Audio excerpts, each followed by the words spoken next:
Hey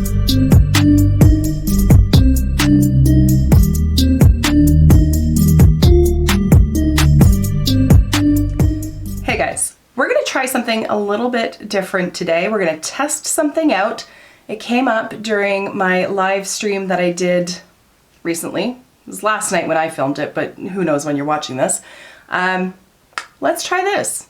Hey Care Bears, welcome back to my channel.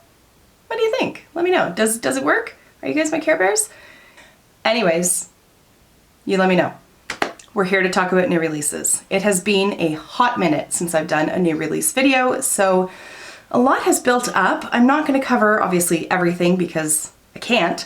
There's just too much, but we're going to cover as much as I can cram into a 20 to 30 minute video. So let's just dive straight in. We may as well start off with Colourpop because, like I said, it's been 2 or 3 weeks, so they've had quite a few releases. So I think everybody at this point has seen the Frozen 2 collaboration that they've done. So they have, I just gotta move over, they have an Anna palette and an Elsa palette, and then they have accompanying lip things and all sorts of other jazz with it. Okay, so the palettes retail for $15 US each. I have to say, I like the palettes. I do. I really don't give two figs about Frozen, to be honest. I did watch it with my daughter Aspen, and she was not on board. She did not care. Somehow my son must have heard the Let It Go song because he sings it, and he's never seen the movie. So I don't know where he learned that, but kids pick up everything. They're little sponges. Anyways, I do like these palettes. So even if you remove the whole Disney connection or the Frozen connection to it, I still just like the palettes in and of themselves. I do wish, however, that Colourpop would stop putting in these like non-eye safe glitters into their palettes. I do like the color story here. I wish that they would just put like a fully on like foiled metallic instead of these glitters that may or may not cut my retina. Cornea, retina, what, you know, any eye related cut can't be good, right? Right. So I don't know. I keep waffling. So I haven't placed a Colourpop order in a while. And in Canada, if you spend $50, then we get free shipping and all of the import fees and everything are covered. So I really do like the shipping arrangements that Colourpop offers. It's just that there are like so many releases from them that I find it difficult to place an order because it's almost like the opposite of FOMO. It's like I'm afraid that I'm going to place the order and then something better is going to come along. So I just keep pushing it off as long as I can until something that like really excites me comes along. And these, while I think they're very pretty, and in particular the Anna one, I had to think about the characters for a second there. I really like the color story of that one. I don't know that I'm going to order them. Okay, so that was just one release from Colourpop. Now they also have their Going Coconuts collection. This has a palette, some bronzers, there's some lip scrubs, like the chubby pencil, lipstick, crayon type things. There's a whole bunch of stuff going on there. The palette, honestly, the palette tempts me. And I am kind of surprised by that because it is very neutral and I have these shades a million times over in my collection. But aesthetically, it's very pleasing to me. I think it's really pretty. This palette is $12, so it's not going to break the bank. I like the quality of their shadows. This is one of those palettes that I feel like if I was going away for the weekend or doing anything like that, I could just grab that one palette and then all of my basic essentials are there. And I think it's really pretty. So perhaps I'll place an order for this one and the Anna palette and then some other stuff to bring it up to that $50 mark, but I'm surprised that I like this one as much as I do. Normally I would say that it was just boring, but somehow it's striking a chord with me. Not to be outdone though, they've also released their butterfly collection. So yet another palette in here. And I really like the packaging on this one, but the color story leaves me wanting something more. When I think butterflies, I just think vibrant colors. I don't know why, maybe I'm just picturing monarchs or something like that. I would just want the colors to be a little bit more punchy than what they are. They just look a little muted, a little dull for what I think personally when I think of butterflies. And even looking at their packaging, they have brighter colors along the packaging than what they have in the shadows. So to me, I think I would just want it to be just a little bit more, if I use the word intense, like, does that make sense what I'm trying to say? Like, just a little bit more oomph behind the color selection. But wait, there's more. Kathleenlights has also collaborated with them again for the 474th time, something like that. I suspect that she's like part owner of this brand because she's had so many collabs with them. I mean, power to her, whatever. I'm not offended, but I find it kind of crazy how many there have been. Like, spread the love. Anyways, these are single pans. So there are face products and there are eyeshadows. You can also buy the palette on its own, just empty. This one doesn't speak to me. And yet there's more. So now they're kind of taking a note from Morphe and releasing one of these like 35 pan palettes. Or how many pans are in here? 6 times 5, 30. Okay, so there's 30 pans in here. This is the Bare Necessities Mega Eyeshadow Palette. Going to be released on November 28th. I haven't seen anything regarding the price point. So, have a couple thoughts. There's also a brush set in there. Anyways, not worried about the brushes. Let's just talk about the palette. So at first, I was a little pissy. My feelings on Morphe on the whole are not a secret. I am not a fan. We'll put it that way. So anything that's like Morphe-esque, immediately I'm boo-hiss. Although I love Colourpop, so just go with me on this one. Just follow me through to the very end.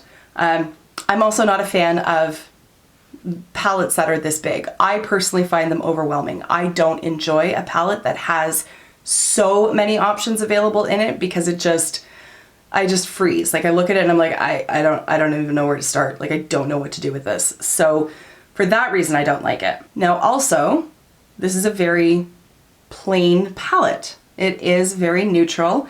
It is, appropriately named the Bare Necessities. And so a lot of times, especially when I look at the Morphe like 35 whatevers, I look at those palettes, I'm like, Jesus, there did not need to be like 20 taupes in this palette and then 10 dark browns and then, 5 shimmers of whatever. But then I take a beat and I kind of step back from it and I look at it as objectively as possible. This palette makes sense. It doesn't necessarily make sense for my collection because I don't need these shades, but this is a very comprehensive palette. It's not 35 shades of brown. There are reds in there. There are like sort of creamy shades. There's a good mixture between mattes and shimmers. There's browns. There's a deep, like a black. There is a lot of range in this palette, and I'm surprised that I'm saying that.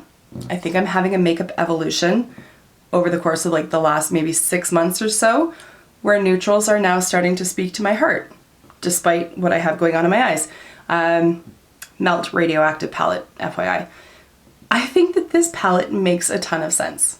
And especially like if you were looking for a gift to give a makeup lover, I don't think you could go wrong with this. If you have like a young adult / teen in your life who is really getting into makeup and doesn't have an extensive collection, this would make total sense. I suspect that the quality is going to be every bit as good as the rest of their shadows that I've tried.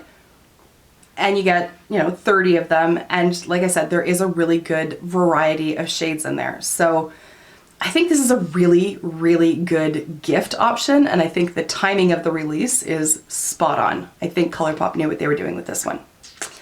Okay, so let's move on to a different brand then, shall we? Let's talk, who do we want to talk about? Let's talk about Nabla. So they have released their Dreamy 2 palette. And I don't know how I feel about it. The swatches, every picture of the swatches that I see looks a little bit different, varying in intensities.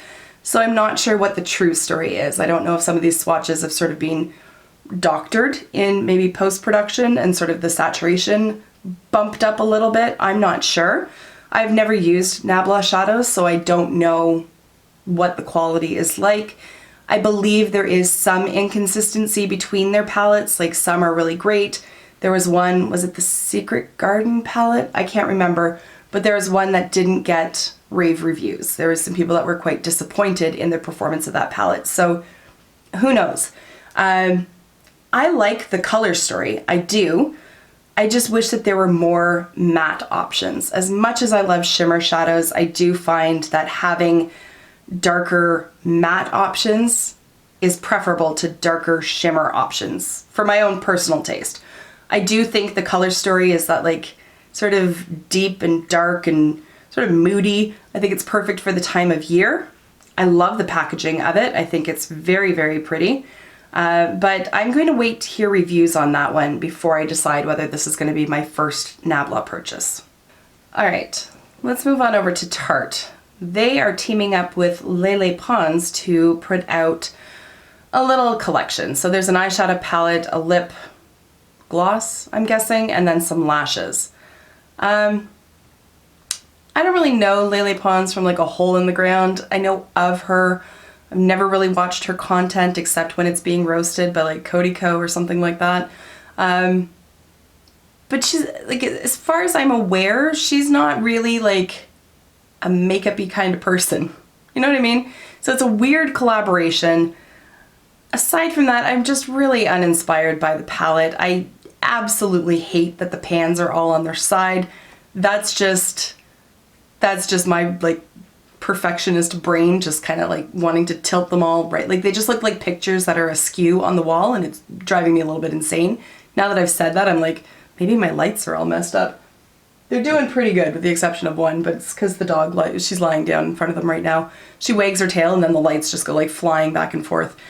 So I should practice what I preach. Regardless, it's such a typical Tarte palette, and in fact, I'm sure that there are like at least 2 or 3 other palettes from Tarte with this exact same color story. I just don't think it's anything new. I don't know anything about Lele Pons. I truly don't, but I would not be one bit surprised if I learned that she just agreed to like hold it in some pictures. And Tarte was like, well, we're gonna use these shades. We haven't used these ones since like 2016, so let's just stick them in a palette. We'll put her name on it and away we go. I really would not be surprised if that was the case. That may be shady as fuck. I don't know. I'm not trying to be. I don't see her sitting down and being like, let's storyboard the color selections and all that, because she's not known for being a makeup connoisseur or even a makeup wearer. So anyways, let's move past that. Let's talk a little bit about CoverGirl. I am not typically a person who necessarily enjoys CoverGirl. I have discovered some products from them that I really do like, but for the most part, the brand is one that I just don't even look at their like section of the aisle when I walk through the store. However, these new products have caught my eye. These are the, Clean Fresh line. There is a cooling glow stick highlighter, and then there are also cream blushes. And I am actually just really enjoying cream products today. That's pretty much everything I have on my face. I've got a cream, everything. Bronzer, contour, highlighter, blush, everything. It'll all be listed down below unless I forget, which there's a pretty good chance that I'll forget, but I'll try not to. So I don't necessarily think that it's like, oh, it's CoverGirl, must try. It's that it's cream products from CoverGirl, ergo I want to try them. I think they look really neat. I like the packaging on them, very minimalistic, but you know, I like the colors, I like the pink. Let's just be honest, I like the pink of it all. But I would like to try these. I don't know if they will make their way up here into Canada. Right now they're available on Amazon, so I don't know, that seems weird. Okay, officially available December 15th on the CoverGirl website. It just says at CoverGirl, so I don't know. I'm sorry. I'm not bringing much information to the table on this one. I will be looking for it in stores mid-December. Edging towards January, because come mid-December, I'm not going to Walmart because it's insanity. So after Christmas, I will go around looking for these. Okay, I don't know how to pronounce this brand. It's either M Cosmetics or ME Cosmetics, and I'm not sure, so if you know, please let me know down below. They're releasing some eyeshadows and one highlighter during their BFCM sale. I don't know what that stands for. I'm not even gonna hazard a guess. These eyeshadows, they look stunning. They look absolutely beautiful. So I am very, very excited about this. Emmy Cosmetics, I'm just gonna call them Emmy. They are a Canadian brand. I've never tried anything from them. I need to put them on my list of brands to try, especially because they're Canadian. So this picture is doing it for me. And the highlighter, I don't know that I would wear that as a highlighter, but as an inner corner highlight or an all over the lid shade, hell to the yeah.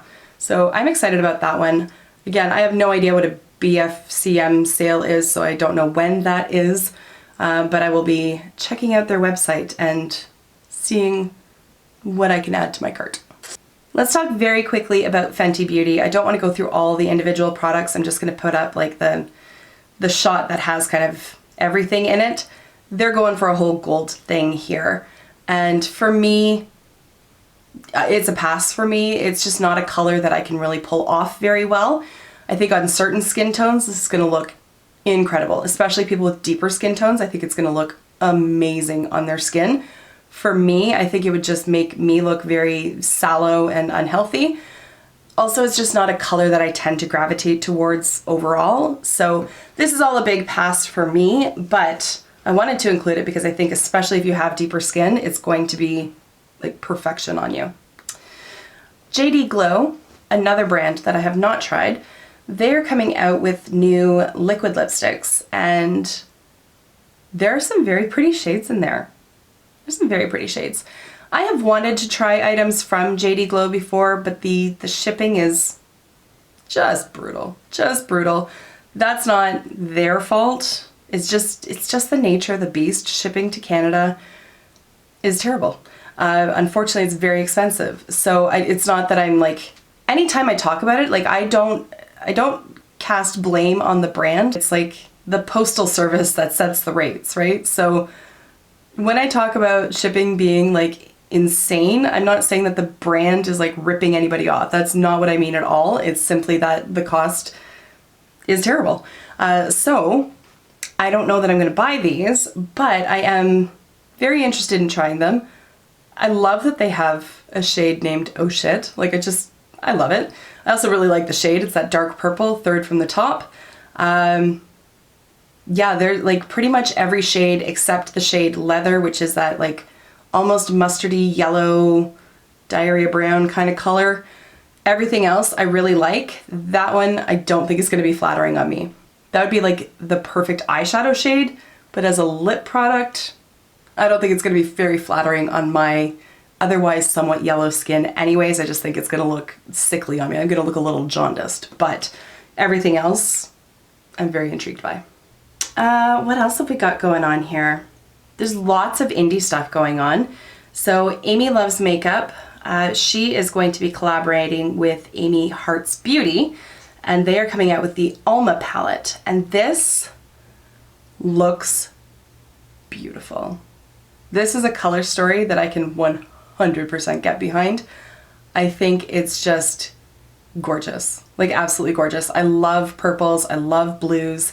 I think all of these shades like really play well with each other. I think there's a ton of versatility in this palette. I am down for that. But this palette looks absolutely gorgeous. It's launching on November 29th. I don't know the price of it, but best believe I'll be heading over to the website to check it out.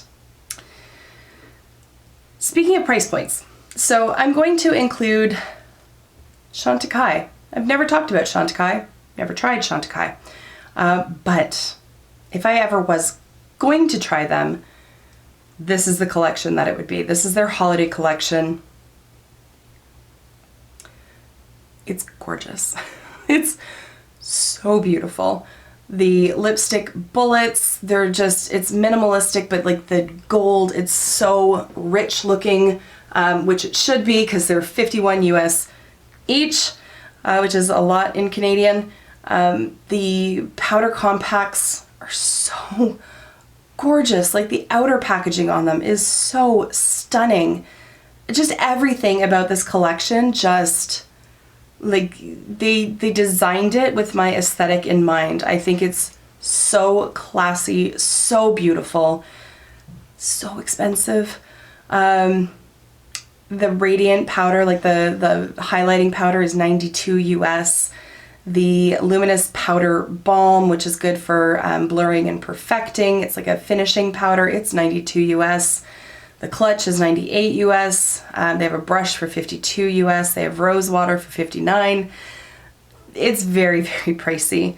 But it's so gorgeous. It's so, so pretty. So, Barry, if you're watching, if you give me one thing for Christmas, one of the things from here, I don't even care which one. Don't even care which one. I just want to look at it and hold it and be like, you live with me. You're beautiful. I am fully on board with the aesthetic of that brand. It's so gorgeous. Okay, we are going to end with BH Cosmetics because we have finally reached the end of the frickin' Zodiac. Thank God. I think I have roasted every single one of these palettes. This one, I think they've saved the best for last. They set a really low bar for themselves. So me saying that does not mean that I think this is amazing, because I don't. I really, really don't. But by comparison to the previous year's worth of palettes that they've put out, if, gun to head, I had to pick one, this is the one that I would pick. It's the least bland looking, if you will. I like that finally the center, like, highlighty shade is a different color. I could be wrong on that. I really could be wrong on that, but memory seems to bring up to mind like a white gold kind of highlighter in like virtually all of those other palettes. Feel free to fact check me. I could be completely wrong. I will own that. I still don't want this. I'm not interested. I don't know. I'm so over this I was over this collection when it first started, to be honest. So, you know what, Sagittarius, you got the best of the bunch. Still not great though. Not getting my money. Anyways, guys, I am going to wrap it up there. Those are the items that I wanted to talk about. I'd love to hear from you on, you know what? No, I'm lying. There is one other thing that I want to talk about. Let's back it up. Let's not open YouTube because that's not what I wanted. I want to talk very briefly. Oh my God, I'm struggling so hard. I just opened friggin' Spotify by accident. Instagram, can we do that one, please? Okay. There it is. Okay, let's talk very briefly about Geoffrey Star and Shane Dawson. I thought I screenshotted that. Where the hell? Apparently I didn't. I'll have to go hunt for it later.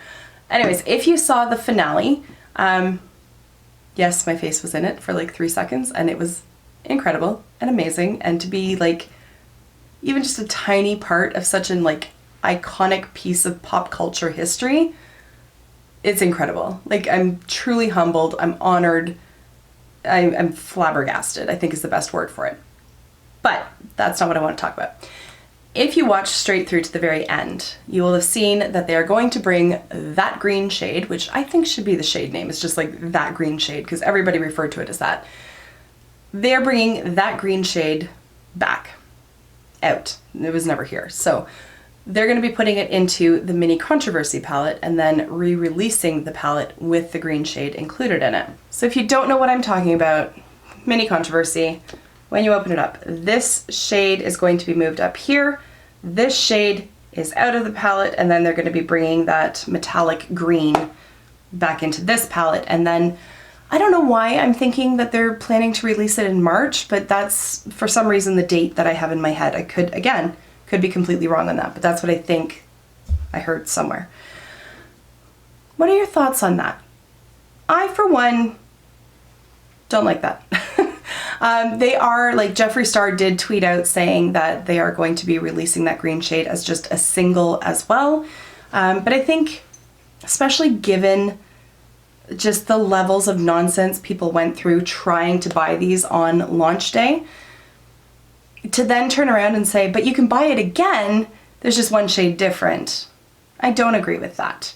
I have no doubt that people will buy it. I have no doubt. I think by the time those palettes release, I think a lot of that like fever pitch is going to have cooled off, because they're not going to have that, like, you know, the series sort of driving the sales behind it. But for me, again, so I'll go back to being Canadian. I'm not going to go to an American site, just buy one shade. I don't know what the retail price of it will be, but let's call it 10 bucks. I don't know. So I'll pay $10 US, which is like fucking $12, $13 Canadian. I'll have to pay anywhere from like $5 to $15 shipping. There won't be import fees because it's under 20. But still, that ends up being $20 to $25 for a single shade, which will then get lost in the sea of other single shadows that I have and won't be anywhere near adjacent to this. Yes, that is a non-insurmountable problem. I could just bring the shade out whenever I want to pair it with this. I get that. But I know that I'm not going to buy it. So what I think would have been preferable is if they had just created another palette. And I get there's a lot of work behind that. I understand. But I'm sure that wasn't the only rejected shade. So I think even if it wasn't a 9-pan, even if it was just a 6-pan palette and they reduced the price of it, I think that they probably could have come up with 6 complementary shades, put them into a palette, and release that in whatever timeline it takes to get there, but give extra value to people. So people who have already spent I think this retailed for 28 US, if I'm not mistaken, maybe 27, in that range. So people that have already spent that aren't then just spending it again for the exact same shadows with the addition of one different one. I just think that's more value for the customer, and I think that would have been my preference. Anyways, I would like to hear from you down below on what your thoughts about that are. And your thoughts on everything else that I've talked about today. You know the drill. Let me know what you're excited about, what you're not excited about, what your feelings are, all of that kind of good stuff, and I will see you in my next video. Until then, just be a decent human being. Bye for now.